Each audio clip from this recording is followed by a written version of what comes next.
شروع اللہ کے نام سے جو بڑا مہربان نہایت رحم والا ہے۔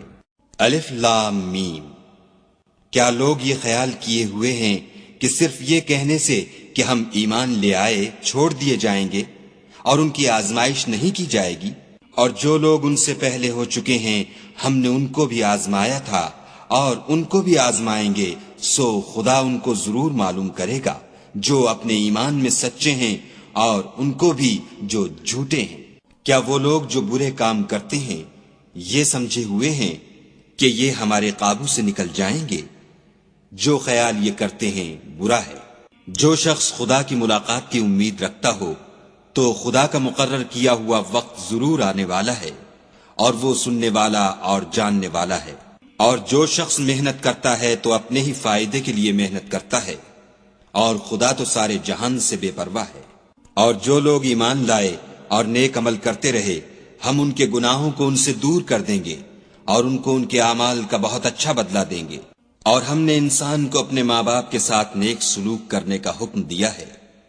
اے مخاطب، اگر تیرے ماں باپ تیرے در پہ ہوں کہ تو میرے ساتھ کسی کو شریک بنائے جس کی حقیقت کی تجھے واقفیت نہیں، تو ان کا کہنا نہ مانیو۔ تم سب کو میری طرف لوٹ کر آنا ہے، پھر جو کچھ تم کرتے تھے میں تم کو جتا دوں گا۔ اور جو لوگ ایمان لائے اور نیک عمل کرتے رہے ان کو ہم نیک لوگوں میں داخل کریں گے۔ اور بعض لوگ ایسے ہیں جو کہتے ہیں کہ ہم خدا پر ایمان لائے، جب ان کو خدا کے رستے میں کوئی ایذا پہنچتی ہے تو لوگوں کی ایذا کو یوں سمجھتے ہیں جیسے خدا کا عذاب۔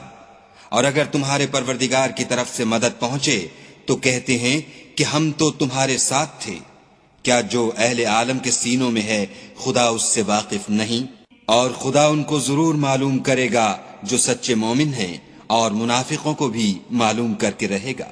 اور جو کافر ہیں وہ مومنوں سے کہتے ہیں کہ ہمارے طریق کی پیروی کرو، ہم تمہارے گناہ اٹھا لیں گے، حالانکہ وہ ان کے گناہوں کا کچھ بھی بوجھ اٹھانے والے نہیں۔ کچھ شک نہیں کہ یہ جھوٹے ہیں، اور یہ اپنے بوجھ بھی اٹھائیں گے اور اپنے بوجھوں کے ساتھ اور لوگوں کے بوجھ بھی۔ اور جو بہتان یہ باندھتے رہے قیامت کے دن ان کی ان سے ضرور پرسش ہوگی۔ اور ہم نے نوح کو ان کی قوم کی طرف بھیجا تو وہ ان میں 50 برس کم 1000 برس رہے، پھر ان کو طوفان کے عذاب نے آ پکڑا اور وہ ظالم تھے۔ پھر ہم نے نوح کو اور کشتی والوں کو نجات دی اور کشتی کو اہل عالم کے لیے نشانی بنا دیا۔ اور ابراہیم کو یاد کرو جب انہوں نے اپنی قوم سے کہا کہ خدا کی عبادت کرو اور اس سے ڈرو، اگر تم سمجھ رکھتے ہو تو یہ تمہارے حق میں بہتر ہے۔ تم تو خدا کو چھوڑ کر بتوں کو پوجتے اور طوفان باندھتے ہو، تو جن لوگوں کو تم خدا کے سوا پوجتے ہو وہ تم کو رزق دینے کا اختیار نہیں رکھتے۔ بس خدا ہی کے ہاں سے رزق طلب کرو اور اسی کی عبادت کرو اور اسی کا شکر کرو، اسی کی طرف تم لوٹ کر جاؤ گے۔ اور اگر تم میری تکذیب کرو تو تم سے پہلے بھی امتیں اپنے پیغمبروں کی تکذیب کر چکی ہیں، اور پیغمبر کے ذمے کھول کر سنا دینے کے سوا اور کچھ نہیں۔ کیا انہوں نے نہیں دیکھا کہ خدا کس طرح خلقت کو پہلی بار پیدا کرتا، پھر کس طرح اس کو بار بار پیدا کرتا رہتا ہے؟ یہ خدا کو آسان ہے۔ کہہ دو کہ ملک میں چلو پھرو اور دیکھو کہ اس نے کس طرح خلقت کو پہلی دفعہ پیدا کیا ہے، پھر خدا ہی پچھلی پیدائش پیدا کرے گا۔ بے شک خدا ہر چیز پر قادر ہے، وہ جسے چاہے عذاب دے اور جس پر چاہے رحم کرے، اور اسی کی طرف تم لوٹائے جاؤ گے۔ اور تم اس کو نہ زمین میں عاجز کر سکتے ہو نہ آسمان میں، اور نہ خدا کے سوا تمہارا کوئی دوست ہے اور نہ مددگار۔ اور جن لوگوں نے خدا کی آیتوں سے اور اس کے ملنے سے انکار کیا وہ میری رحمت سے نا امید ہو گئے ہیں، اور ان کو درد دینے والا عذاب ہوگا۔ تو ان کی قوم کے لوگ جواب میں بولے تو یہ بولے کہ اسے مار ڈالو یا جلا دو، مگر خدا نے ان کو آگ کی سوزش سے بچا لیا۔ جو لوگ ایمان رکھتے ہیں ان کے لیے اس میں نشانیاں ہیں۔ اور ابراہیم نے کہا کہ تم جو خدا کو چھوڑ کر بتوں کو لے بیٹھے ہو تو دنیا کی زندگی میں باہم دوستی کے لیے، مگر پھر قیامت کے دن ایک دوسرے کی دوستی سے انکار کر دو گے اور ایک دوسرے پر لعنت بھیجو گے، اور تمہارا ٹھکانہ دوزخ ہوگا اور کوئی تمہارا مددگار نہ ہوگا۔ پس ان پر ایک لوط ایمان لائے، اور ابراہیم کہنے لگے کہ میں اپنے پروردگار کی طرف ہجرت کرنے والا ہوں، بے شک وہ غالب حکمت والا ہے۔ اور ہم نے ان کو اسحاق اور یعقوب بخشے، اور ان کی اولاد میں پیغمبری اور کتاب مقرر کر دی، اور ان کو دنیا میں بھی ان کا صلہ عنایت کیا، اور وہ آخرت میں بھی نیک لوگوں میں ہوں گے۔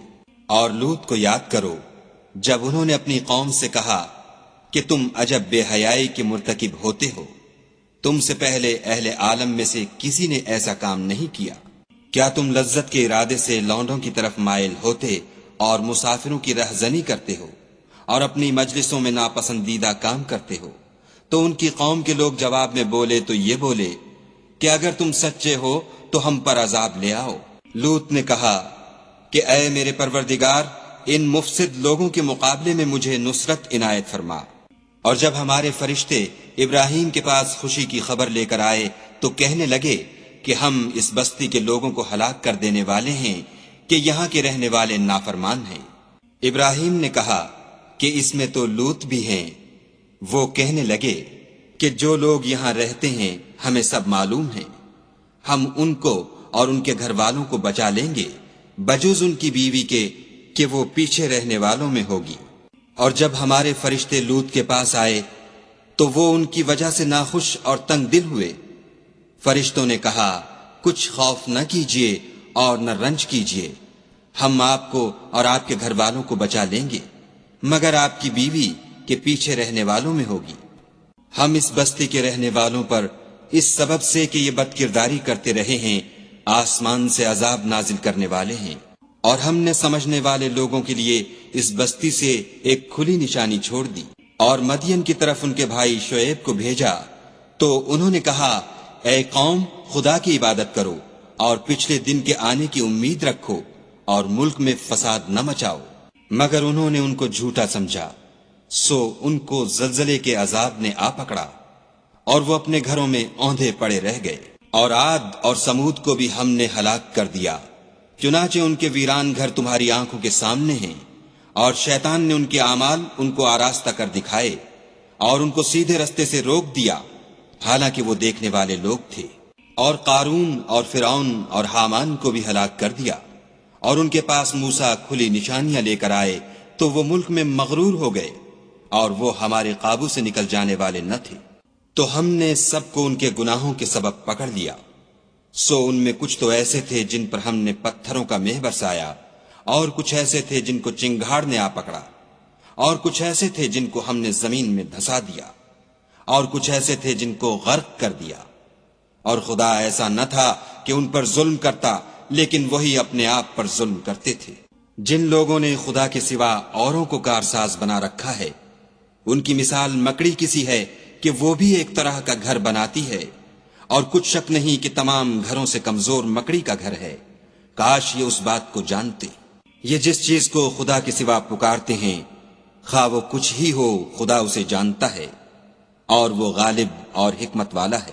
اور یہ مثالیں ہم لوگوں کے سمجھانے کے لیے بیان کرتے ہیں، اور اسے تو اہل دانش ہی سمجھتے ہیں۔ خدا نے آسمانوں اور زمین کو حکمت کے ساتھ پیدا کیا ہے، کچھ شک نہیں کہ ایمان والوں کے لیے اس میں نشانی ہے۔ اے محمد صلی اللہ علیہ وآلہ وسلم، یہ کتاب جو تمہاری طرف وحی کی گئی ہے، اس کو پڑھا کرو اور نماز کے پابند رہو۔ کچھ شک نہیں کہ نماز بے حیائی اور بری باتوں سے روکتی ہے، اور خدا کا ذکر بڑا اچھا کام ہے، اور جو کچھ تم کرتے ہو خدا اسے جانتا ہے۔ اور اہل کتاب سے جھگڑا نہ کرو مگر ایسے طریق سے کہ نہایت اچھا ہو۔ ہاں، جو ان میں سے بے انصافی کریں ان کے ساتھ اسی طرح مجادلہ کرو، اور کہہ دو کہ جو کتاب ہم پر اتری اور جو کتابیں تم پر اتری ہم سب پر ایمان رکھتے ہیں، اور ہمارا اور تمہارا معبود ایک ہی ہے، اور ہم اسی کے فرما بردار ہیں۔ اور اسی طرح ہم نے تمہاری طرف کتاب اتاری ہے، تو جن لوگوں کو ہم نے کتابیں دی تھیں وہ اس پر ایمان لے آتے ہیں، اور بعض ان مشرک لوگوں میں سے بھی اس پر ایمان لے آتے ہیں، اور ہماری آیتوں سے وہی انکار کرتے ہیں جو کافر ازلی ہے۔ اور تم اس سے پہلے کوئی کتاب نہیں پڑھتے تھے اور نہ اسے اپنے ہاتھ سے لکھ ہی سکتے تھے، ایسا ہوتا تو اہل باطل ضرور شک کرتے، بلکہ یہ روشن آیتیں ہیں جن لوگوں کو علم دیا گیا ہے ان کے سینوں میں محفوظ، اور ہماری آیتوں سے وہی لوگ انکار کرتے ہیں جو بے انصاف ہیں۔ اور کافر کہتے ہیں کہ اس پر اس کے پروردگار کی طرف سے نشانیاں کیوں نازل نہیں ہوئیں؟ کہہ دو کہ نشانیاں تو خدا ہی کے پاس ہیں، اور میں تو کھلم کھلا ہدایت کرنے والا ہوں۔ کیا ان لوگوں کے لیے یہ کافی نہیں کہ ہم نے تم پر کتاب نازل کی جو ان کو پڑھ کر سنائی جاتی ہے؟ کچھ شک نہیں کہ مومن لوگوں کے لیے اس میں رحمت اور نصیحت ہے۔ کہہ دو کہ میرے اور تمہارے درمیان خدا ہی گواہ کافی ہے، جو چیز آسمانوں میں اور زمین میں ہے وہ سب کو جانتا ہے۔ اور جن لوگوں نے باطل کو مانا اور خدا سے انکار کیا وہی نقصان اٹھانے والے ہیں۔ اور یہ لوگ تم سے عذاب کے لیے جلدی کر رہے ہیں، اگر ایک وقت مقرر نہ ہو چکا ہوتا تو ان پر عذاب آ بھی گیا ہوتا، اور وہ کسی وقت میں ان پر ضرور ناگہاں آ کر رہے گا، اور ان کو معلوم بھی نہ ہوگا۔ یہ تم سے عذاب کے لیے جلدی کر رہے ہیں، اور دوزخ تو کافروں کو گھیر لینے والی ہے۔ جس دن عذاب ان کو ان کے اوپر سے اور نیچے سے ڈھانک لے گا، اور خدا فرمائے گا کہ جو کام تم کیا کرتے تھے اب ان کا مزہ چکھو۔ اے میرے بندو، جو ایمان لائے ہو، میری زمین فراخ ہے، تم میری ہی عبادت کرو۔ ہر متنفس موت کا مزہ چکھنے والا ہے، پھر تم ہماری ہی طرف لوٹ کر آؤ گے۔ اور جو لوگ ایمان لائے اور نیک عمل کرتے رہے ان کو ہم بہشت کے اونچے اونچے محلوں میں جگہ دیں گے، جن کے نیچے نہریں بہ رہی ہیں، ہمیشہ ان میں رہیں گے۔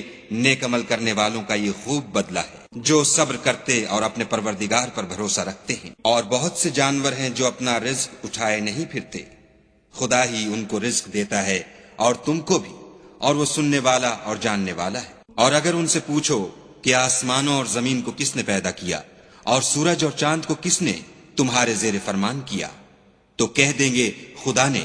تو پھر یہ کہاں الٹے جا رہے ہیں؟ خدا ہی اپنے بندوں میں سے جس کے لیے چاہتا ہے روزی فراخ کر دیتا ہے، اور جس کے لیے چاہتا ہے تنگ کر دیتا ہے۔ بے شک خدا ہر چیز سے واقف ہے۔ اور اگر تم ان سے پوچھو کہ آسمان سے پانی کس نے برسایا، پھر اس سے زمین کو اس کے مرنے کے بعد کس نے زندہ کیا، تو کہہ دیں گے کہ خدا نے۔ کہہ دو کہ خدا کا شکر ہے، لیکن ان میں اکثر نہیں سمجھتے۔ اور یہ دنیا کی زندگی تو صرف کھیل اور تماشا ہے، اور ہمیشہ کی زندگی کا مقام تو آخرت کا گھر ہے۔ کاش یہ لوگ سمجھتے۔ پھر جب یہ کشتی میں سوار ہوتے ہیں تو خدا کو پکارتے اور خالص اسی کی عبادت کرتے ہیں، لیکن جب وہ ان کو نجات دے کر خشکی پر پہنچا دیتا ہے تو جھٹ شرک کرنے لگ جاتے ہیں، تاکہ جو ہم نے ان کو بخشا ہے اس کی ناشکری کریں اور فائدہ اٹھائیں۔ سو خیر ان قریب ان کو معلوم ہو جائے گا۔ کیا انہوں نے نہیں دیکھا کہ ہم نے حرم کو مقام امن بنایا ہے اور لوگ ان کے گرد و نواح سے اچک لیے جاتے ہیں؟ کیا یہ لوگ باطل پر اعتقاد رکھتے ہیں اور خدا کی نعمتوں کی ناشکری کرتے ہیں؟ اور اس سے ظالم کون جو خدا پر جھوٹ بہتان باندھے یا جب حق بات اس کے پاس آئے تو اس کی تکذیب کرے؟ کیا کافروں کا ٹھکانہ جہنم میں نہیں ہے؟ اور جن لوگوں نے ہمارے لیے کوشش کی ہم ان کو ضرور اپنے رستے دکھا دیں گے، اور خدا تو نیکوکاروں کے ساتھ ہے۔